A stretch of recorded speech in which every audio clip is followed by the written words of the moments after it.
All right, everybody, thanks for tuning in once again. This episode, we are taking a trip down memory lane and talking about another college comedy, weird horror slash thing from the mid 80s that was just, I'm assuming was just following a cookie cutter design for horror movies. I think I would assume that the powers that be was like, all right, so you need to make a movie that does this, this, and this. And they were like, all right, cool, let's do that. So we're talking about 1986's Vamp. This is a film that's been on my radar since it first actually was released back in 86. I remember, I think I remember seeing the TV spots for it. And then, like we've talked about in the past about, we would grab the Sunday or Saturday newspapers and dig through there and find the arts and entertainment section and pull out all the, what's playing in the cinemas this week. And they'd have those, black and white poster art from all the films. And we talked about like how we'd cut them out and we'd save them and hang them on our wall and whatever. And I remember the Vamp one. And I remember when that came out, and I was like really excited about it. And do you remember that? First of all, before I go any further, do you remember that back when it first came out? Oh, I mean, I don't know that I remember when it first came out, but I remember like seeing the box art in the video store and that kind of stuff. Okay. Yeah, because I remember when it first came out in the video stores after its theatrical run and seeing the box art. And it was always one of those films that I was like, oh, I got to check this one out. This one's on my list of horror movies to see. And I never saw it. Never once rented it or never saw it on edited for television on TV or on cable. Never grabbed it again in my early 20s when I was going through and grabbing all the films I had never seen and trying to watch everything. This one I literally watched a week ago, and that was the very first time I ever saw it. Which is funny because this is one of those ones that would have been completely up our alley back in the day. Mm-hmm. I mean, we would have loved this movie as a kid. No, totally. And isn't that crazy? It's like, It seems like something we would have seen. Like there's so many elements to it that, are so similar to the other films that we saw back then that it's hard to believe we never got around to this one. Right. Yeah. Because like I said, this one has, it opens up with basically you have like a couple of like pledges that are trying to get into a fraternity, but then they somehow talk the fraternity out of initiating them, but letting them do like a favor for them. But it has, these supposed like 18-year-old, 19-year-old kids in it, which goes back to, goes back to all of the slasher movies from the 80s really, but this movie really has a feel that is very similar to like a Fright Night almost. Mm-hmm. There's even parts of it that even reminded me a little bit of the Monster Squad, even though, there's no little kids. There's one little kid in it, but there's no like, preteens aren't the main stars of the movie. But, it has that very... Yeah, like I said, like that mid-80s kind of like horror comedy feel to it that's like, mm-hmm. I don't even know how to explain it. It's just, when I watch this movie, so you have Grace Jones, for one thing, who doesn't say a fucking word in the entire movie, which is hilarious. But then you have, what's his name, Long Duck Dong from 16 Candles in the movie, who is a totally unnecessary character in the movie. Mm-hmm. And then you have the guy from Nightmare on Elm Street Part 2. And then you have the guy from Meatballs too, but nobody knows that that's the guy from Meatballs. Except for Sean Clark, because he goes into a whole spiel about that. How that's the one guy he wants to meet more than anybody else. It is complete and utter, just like 80s schlock. I mean, if you were flipping through channels and this movie was on, and somebody said, "Hey, when did this movie come out?" and you would be like, let me see here. Oh, okay, so I'm 4 seconds into it. Yeah, 80s. Yeah, it came out in the 80s. I don't know nothing about it. It came out in the 80s. That's all I know. Yeah. No, I totally agree with what you're saying. That's the thing that surprised me about this film because, again, this was one that was on my radar since 86, so it was like third, fourth grade, and never saw it. And watching it, it was like, wow, this is like the total 80s film. And I originally had thought that it was going to be more along the lines in tone as, like, say, The Howling. I thought it was going to be kind of like a vampire version of The Howling, more kind of like horror and atmosphere and all that. But no, this is like you said, this is a full-on 80s film. I mean, it's almost it almost kind of felt like a John Hughes film with vampires. Seriously, like the soundtrack. I mean, like, that's the one thing that really kind of stuck out to me was the soundtrack, where it wasn't like your typical horror soundtrack.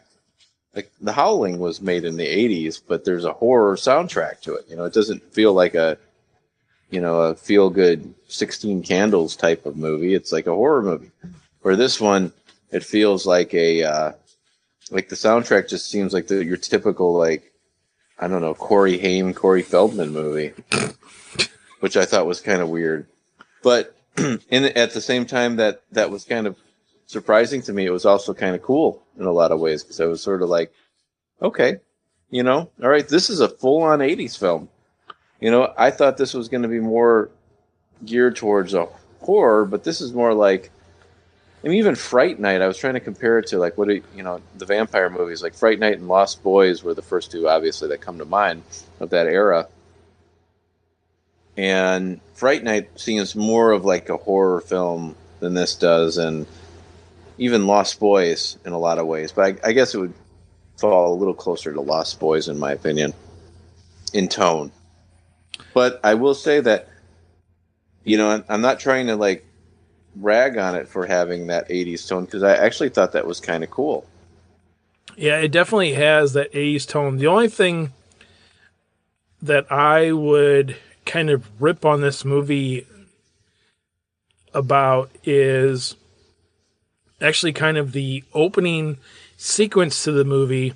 So you have this whole, like, oh, we're, like, trying to get into this fraternity, and we're going to come up with this scheme to not get initiated, and then we're going to go and we're going to con the rich guy on campus to give us a ride into town, which is supposedly 2 hours away, and then we're not going to really touch on either of those throughout the rest of the movie. So, to me personally, I think this movie could have just been like two guys, really no explanation, just like, hey, let's go have a good time tonight, and let's go to this strip club. Yeah, let's do that. Or something along those lines, to where, I mean, the whole opening college stuff, I mean, doesn't even really get referenced at all in the movie. And then, the movie just kind of ends, and you're just kind of like, wait, so did they get the stripper for the fraternity? Or did they ever tell the guys that they weren't coming? Or was the fraternity like, oh, fuck those guys, they're not showing up? Or, Right. And what was the purpose of having the rich Asian guy in the movie, other than, oh, hey, that's the guy from 16 Candles. Let's see if we can get some people in seats for that. Right. I think it was kind of interesting like that. Like that, they just kind of tossed him in there as, he didn't have much of a part. He just kind of was. Well, and he wasn't even, because as soon as he was on camera, like the first, because I'm like you, I didn't see this movie until recently. And as soon as he walked on screen, I was like, oh, here we go. We're going to have some 16 candles, racist bullshit now. Like we did, like the whole like long duck dong stuff. And then, but then he was like speaking with an American accent, which was totally fine. But then I was like waiting throughout the whole movie to be like, okay, so where are they going to play on this Asian character? Oh, he's just like a nobody. I mean, he doesn't even need to be there. Yeah. Because, I mean, at the end of the movie, I mean, there was a thing at the very end of the movie, but, I mean, if they would have just left and he wouldn't have been in the car, you would have been like, oh, okay, cool, whatever. So I guess the Asian guy died. You wouldn't have cared. Yeah, very, very bizarre. He was just kind of tossed in there and just, it didn't really, I don't know, strange. But I think it was, like you said, kind of like, let's toss this guy from 16 Candles in because we'll bring in some kind of audience that were looking for that type of film. This is like a full on, like we said, I guess like a total 80s vibe all the way through, right? You just kind of feel that going in on it. Oh, and I wanted to talk about Grace Jones for sure. Before I go into her, what did you think? Would you categorize this as a horror film? I mean, a horror comedy. Or I should say a comedy horror, maybe, even though I didn't really laugh that much. But yeah, no, I can hear that. I hear you. Yeah, because it doesn't like feel like a full-on horror film. Like I don't like even Fright Night, which has a lot of comedy in it. Like that really would categorize that as a horror film. This one is so kind of just. I don't know what would like. Well, my main complaint about like the horror aspects of it are that everything that would be considered horror was completely bad. You had the opening scene with the guy that had the rope burns on his neck, which was supposed to be fake, and you knew that was fake. But the vampire stuff throughout the movie, I mean, it just looked like somebody went to, the drugstore and bought vampire makeup and put it on whoever the actor was and was like, all right, go ahead and shoot that. Let's see how that looks. Yeah, the effects weren't all there, right? Yeah, I can see what you're saying with that. And maybe that was on purpose, because you even had the scene in the diner or whatever, when the kids first get to the little town that they're in, and the one guy's making eye contact with the one lady, and she's like, ooh, and she's all sucking on her Twizzler thing all seductively. Oh, yeah. And then she smiles.